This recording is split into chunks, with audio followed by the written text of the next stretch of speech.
तीन मछलियाँ। एक सरोवर में तीन दिव्य मछलियाँ रहती थी। वहाँ की तमाम मछलियाँ उन तीनों के प्रति ही श्रद्धा में बटी हुई थी। एक मछली का नाम व्यवहारिक बुद्धि था, दूसरी का नाम मध्यम बुद्धि और तीसरी का नाम अति बुद्धि था। अति बुद्धि के पास ज्ञान का असीम भंडार था। वह सभी प्रकार के शास्त्रों का ज्ञान रखती थी।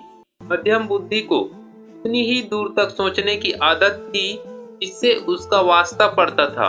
वह सोचती कम थी, परंपरागत ढंग से अपना काम किया करती थी। व्यवहारिक बुद्धि ना ही परंपरा पर ध्यान देती थी और ना ही शास्त्र पर। उसे जब जैसी आवश्यकता होती थी निर्णय लिया करती थी और आवश्यकता न पड़ने पर किसी शास्त्र के पन्ने तक नहीं उलटती थी।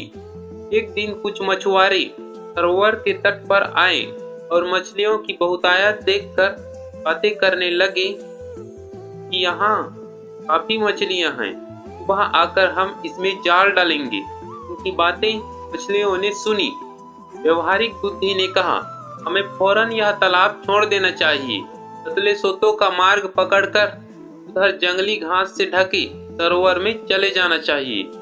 वहीं अगली मध्यम बुद्धि ने कहा, प्राचीन काल से हमारे पूर्वज ठंड के दिनों में ही वहां जाते हैं और अभी तो वो मौसम आया ही नहीं है।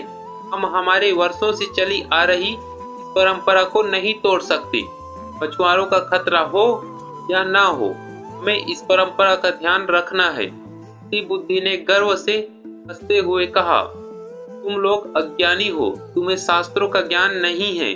जो बादल गरजते हैं वे बरसते नहीं हैं। फिर हम लोग 1000 तरीकों से तैरना जानते हैं।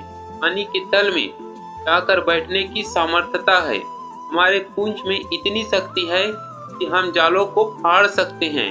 वैसे भी कहा गया है, संकटों से घिरे हुए हों तो भी अपने घर को छोड़कर परदेश चले जाना अच्छी बात नहीं है। अव्वल तो वे मछुआरे आएंगे नहीं, आएंगे तो हम तैर कर नीचे बैठ जाएंगे, उनके जाल में आएंगे ही नहीं।